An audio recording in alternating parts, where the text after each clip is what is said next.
Hey everybody, welcome to Lex's Lounge, and today I'm going to be doing an episode on how to use and hook up a portable dishwasher. I'll show you guys how one of these works, and it's kind of a weird episode to do, but the reason I'm doing it is it turned out prior to getting one of these, I had the totally wrong idea of how it worked. My wife had the wrong idea, my mom had the wrong idea, none of us actually knew. But first, let me just show you guys one thing. We've had a couple of episodes now concerning the wild weather. It has not gotten any better. Look at that. SNOWMAGEDDON out there. It is insane. In fact, let's take a quick tour to the front and show you guys exactly how bad it is. Just look at that. Huge piles of snow. Just keeps coming down and down and down. It's just endless. So let me show you guys how to load this thing. It's actually a pretty ordinary dishwasher in many senses of the word. It's a General Electric one. And you know, there's a little spot to put your soap. And over here there's a little second container. I put the vinegar in here. Some people use like a polishing liquid, but I've always found vinegar works surprisingly well. And you screw it in, and otherwise it's a pretty normal dishwasher. I've now used this about a dozen times. I found that it washes fairly well. I used to have an in-cabinet dishwasher, and I actually find that this cleans a little bit better, even though that one was Bosch and this is General Electric. But the reason I actually got one of these is because we're going to be doing kitchen renos, and they could go on a while, and we're not totally sure what we're doing, so we wanted to have something portable that'll work, and that with a simple kit can actually be upgraded to an in-cabinet unit. And as it turns out, there's only a couple of these portable dishwashers out on the market. One is a General Electric here in Canada, and the other one I believe is a Whirlpool, but they're both pretty much the same type of unit. So after you load it up, you close it, there's a locking mechanism, and then this just wheels out. It's literally on wheels, and there's this cord in the back, and the first thing you do is you pull this cord out.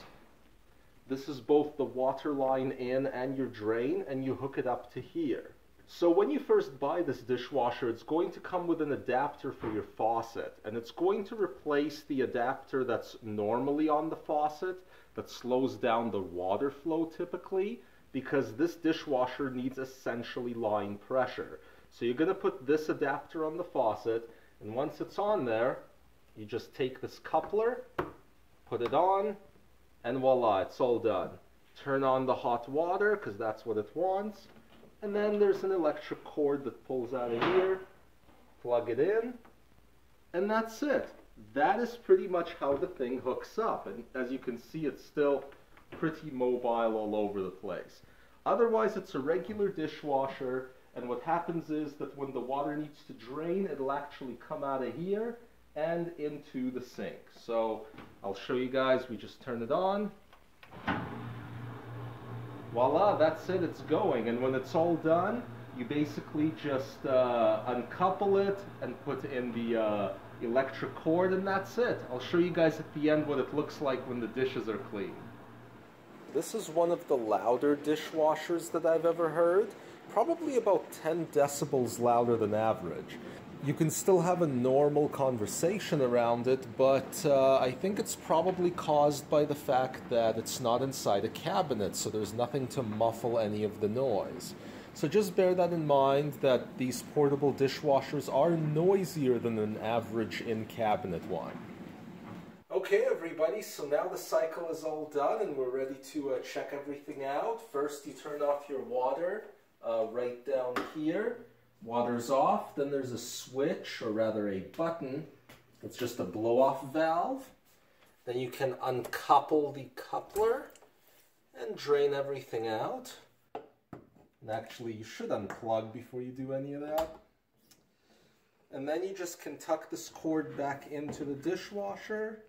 Tucks right into the back over here, as does the power cord. And that's it. Then you can wheel it back into place. But let's just take a look. Make sure everything turned out clean. How's it looking, camera lady? It looks good. Agreed. Everything looks clean, though not yet dry, because we opened this as soon as the cycle is done. Right on. Alright guys, now you know how a portable dishwasher works, so if that was your dream in life, was to know that, now you do. Subscribe if this was useful, hit that like button, and we'll see you guys next time.